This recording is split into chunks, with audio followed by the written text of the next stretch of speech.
Hey everybody, Jamie Kelly here, and you are watching the Otherworldly Fundraising channel. This is one of the videos from the 2024 online fan convention. We had a lot of fun talking to a wide range of people, actors, writers, cosplayers, you name it, about all kinds of topics. We had a great time, and we know that you're going to get a big kick out of it.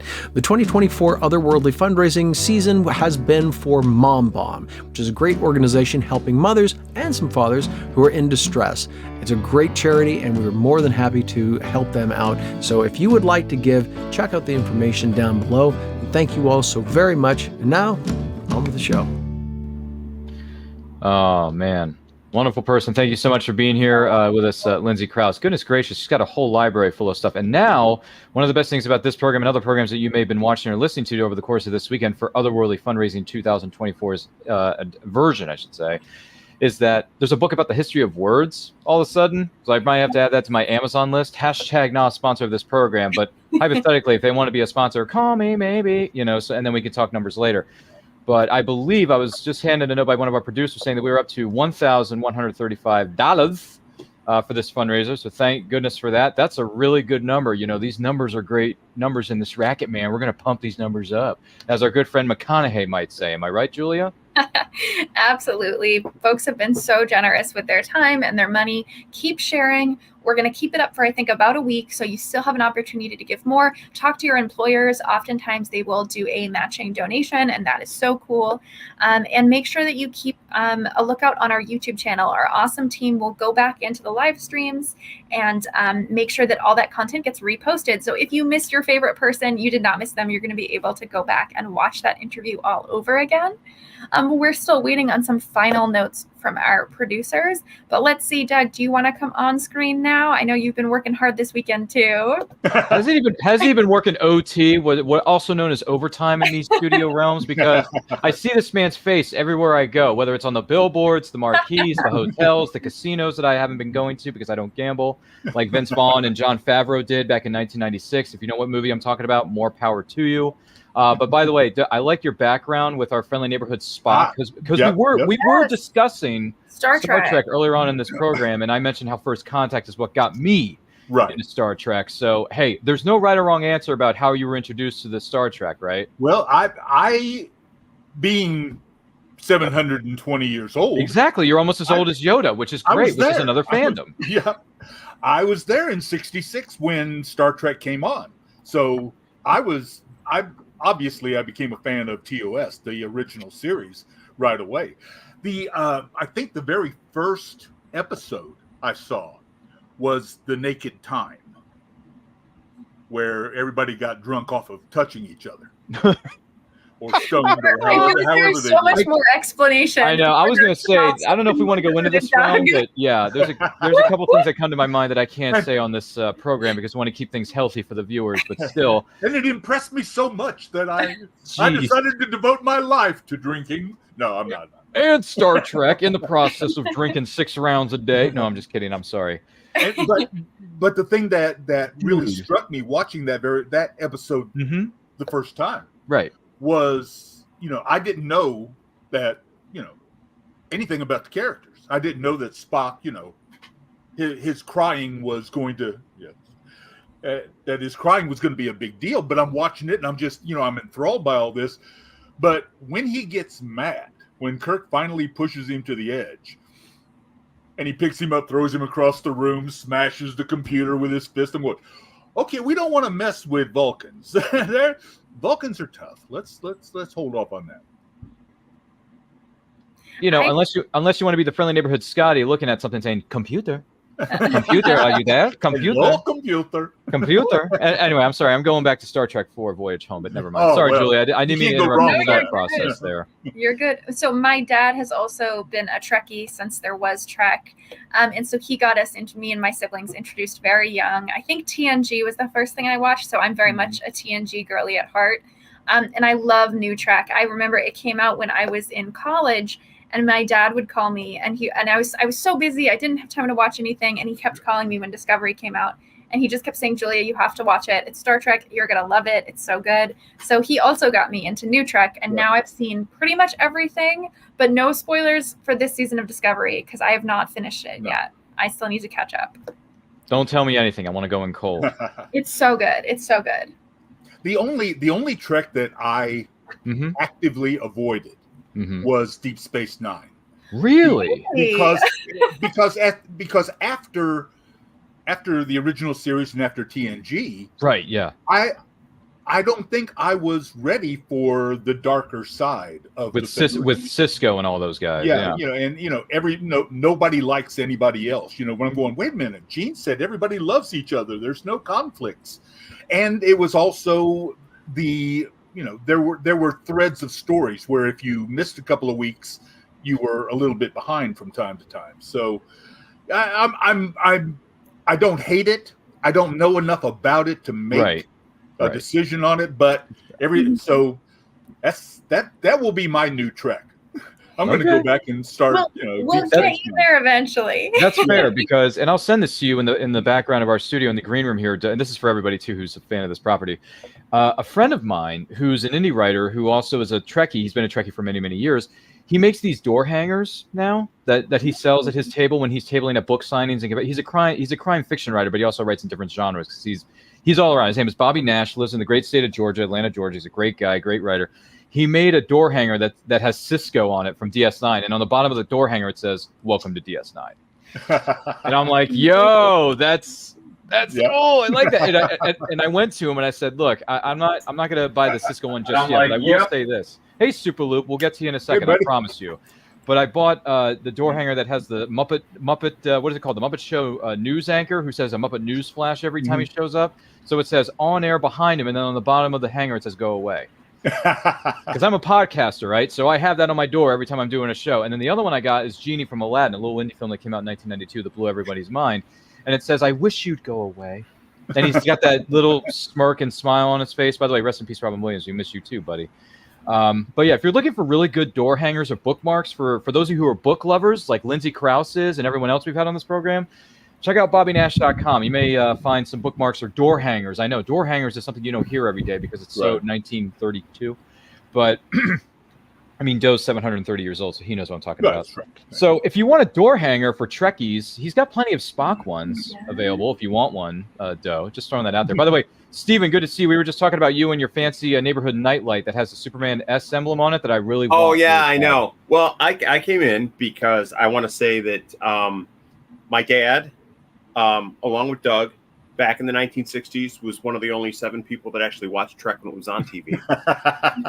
Jeez. And so he, watched it, really liked it. And then in the 1970s, when it really took off and became something through syndication and lots of people watched it, he watched it a lot. I watched it with him, and I became a big fan of the show. And so in 1979, when Star Trek: The Motion Picture came out, he said, we're going to go to the movie opening day. So this was 79. I was 9 years old. My brother was 4. He came with us. And we went to the motion picture and we watched it. And then when Star Trek II, The Wrath of Khan came out, we went opening day and watched it. And then when Star Trek 3, The Search for Spock, we watched it opening day. And then, so we had this thing where, okay, we're going to have to go see Star Trek on opening day. Every new Star Trek movie, we said we're going to go see opening day. And it's funny because if you talk to my brother about it, he'll be like, so have you been to, all this? Because I missed 1 year. Star Trek Insurrection came out on a Friday night. And my godmother had gotten me tickets to go to Syracuse to see Billy Joel. And Billy Joel is like...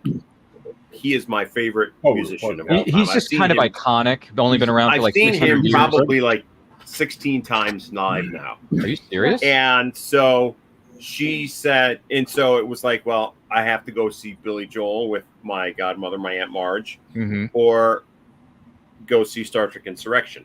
Wow. So we drove to the concert to Syracuse, and she said to me, when we get out of the concert, we can look for one of the theaters here that has this like really like a midnight showing or something and go watch it.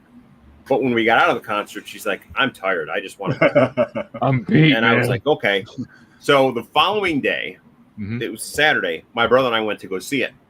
So I tell people, you know, I've been to Star Trek, every Star Trek film since the beginning, opening weekend.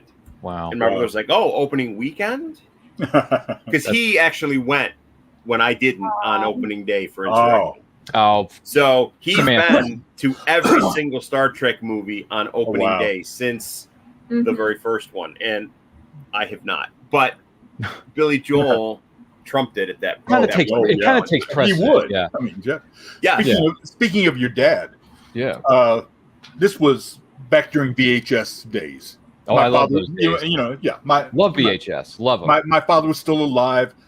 The only time I ever saw my father cry, well, the first time, not the first time I ever saw my father cry, the end of Wrath of Khan.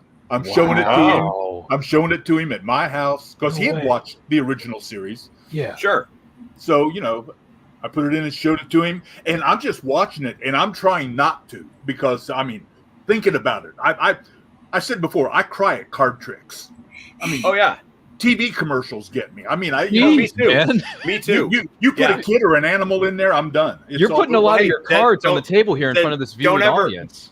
Don't ever watch Undercover Boss because the last 5 minutes. The whole reason is to make you cry. But I'm sitting there. My dad's to my left. I'm sitting there watching it, and I'm going. You know, I'm just biting my finger. I'm doing this, all that stuff, and over to my left, I hear. I went, yes, got him! Finally got him! Good Lord. People bust on the motionless picture, but it is motionless, man. It's like a 2-hour sequence of a ship docking into a bay.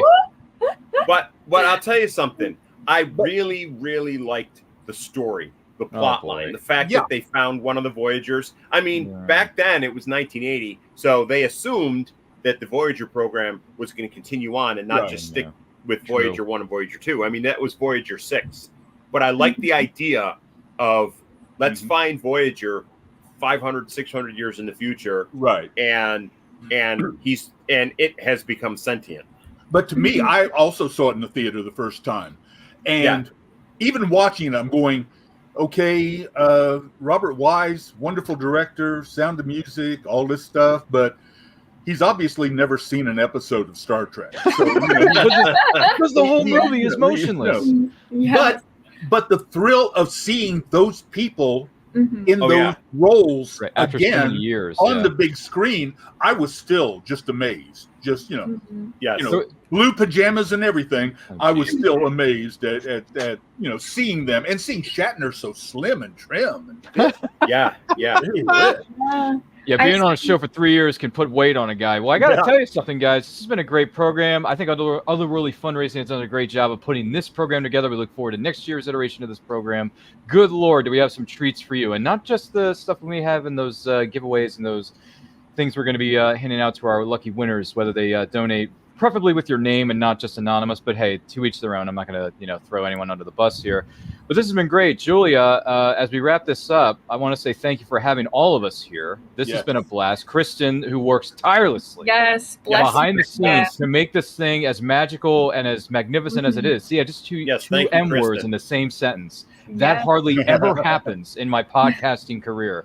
But this has been wonderful. It's great to see everybody here. So let's go around the room real quick to find out where everyone can follow this as well as you as an individual on social media if they want to continue with your craziness. Julia, ladies first. Where can we follow you?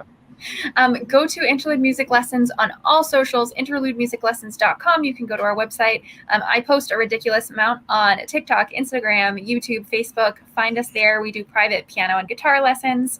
I'm a huge musical theater nerd. You can always talk to me about that. Clearly, I'm a Trekkie as well. And a huge shout out to Kristen for letting me help out with this weekend. We would not survive without Kristen. Let's see who wants to go next. Why not Superman in the super shirt? He's got a shirt on. He's got rights, right? He's got the night light behind him that I want to have in my own room that I don't have yet. Right there. Right there. Where can we follow you, Steve? I am on Facebook and Instagram and Twitter, otherwise known as X, but I call it Twitter because no one calls it that. I'm on TikTok. We all get named Twitter.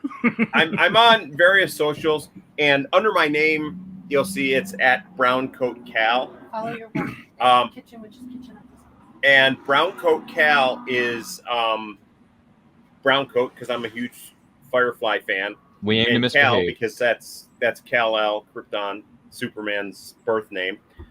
So you can just, if you search at Browncoat Cal, you'll find me various places. And Rebecca, my wife, who did the interview with me yesterday, she has Kitchen Witch's Kitchen on Facebook, and you can follow that and see just nerdy stuff that she cooks and stuff. And she's making a pasta sauce tonight with meatballs. And, oh, it smells. A kitchen smells so good. I wish I could just bring the smell into all you guys. All right, Doug. Again, Facebook, Instagram, Twitter X, whatever that is. And I have been, for the last 3 years, I've been a DJ on an internet radio station on Live 365, which is easy to find, live365.com. But the radio station is called Monkey Mania Radio. We started just wanting to focus an awful lot on the Four Monkeys as a group, plus all of four of them have just such individual, long, multi-album careers.